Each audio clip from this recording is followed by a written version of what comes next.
According to statistics from the Virginia Health Department, women in Hampton Roads are getting diagnosed with breast cancer at higher rates than anywhere else in the state. Several factors are playing a role in the disturbing trend. And Dr. Erica Steele from Holistic Family Practice in Virginia Beach is here to tell us about naturopathic healthcare providers like herself and how they can help. How are you doing, Dr. Steele? I'm doing well, as always. Good. Thanks for having me. Good to see you. Okay, so why do you think that our incidence of breast cancer is so high compared to those in other parts of the state?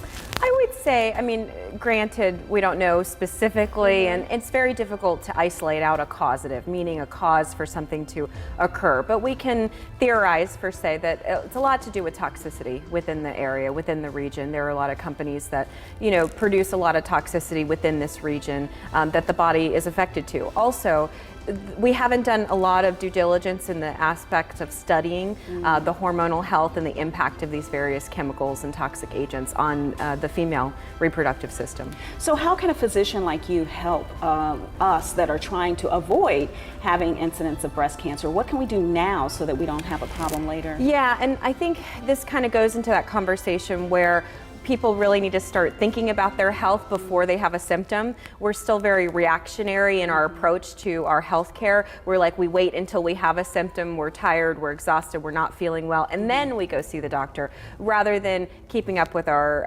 checkups, doing our physicals, doing lab work routinely, and then also working with a holistic practitioner who is going to really focus on their health, not just diagnose and manage diseases. Right, it's the overall health and that's focused on specific things. Correct, exactly. Okay. So, well, holistic medicine has really, become very mainstream and acceptable, but there's still some myths about it. What are some of the challenges as a physician that you're faced with when people come to you and you're like, oh, I'm not so sure? Yeah, so it's interesting. I have two camps that come to me. I have those that they've been to every doctor under the sun. They've tried, they haven't necessarily liked the approaches that they've gotten or what they've heard, and then they come to me looking for the Hail Mary, right?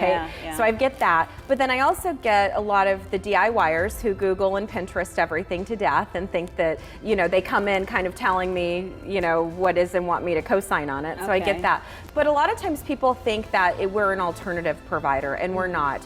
The U.S. Department of Health and Human Services actually did away with that term alternative medicine years ago. We're really complementary because we serve two different roles in healthcare. Whereas an allopathic, meaning a medical doctor, diagnoses and manages diseases, we actually stabilize the health and we build the health of the body, rather than fighting those disease processes head on. We believe that the body can heal itself if given the right environment, and our job is to create that environment that's conducive for healing. So I work a lot of times very integratively with oncologists and rheumatologists and a lot of different providers, endocrinologists, and working with them because they're trained specifically to manage those disease processes. I call them the firefighters of medicine, actually. They're there to keep that watchful eye, whereas we're there to really support, handhold the patient, work with them through their nutrition, make sure that they're getting enough nutrition, they're digesting, assimilating that adequately, and then we're self-healing. Also looking at the toxins too. Right. Yeah. And you have ways that people can get more information and have naturopathic awareness classes, right? Yes, exactly. So tell me about how you offer those and how they're available and how people can find out. Yeah, so every month we have a different theme. So this week is actually naturopathic medicine awareness. So we'll be educating people that are interested in naturopathic medicine and really dispel a lot of those myths. So we have 3 classes, Monday, October 15th at 5:30, Saturday, October 20th at 2:30, and then Friday, October 26th at 5:30. Wonderful. Thank you so much, Dr. Steele. It was a pleasure having you.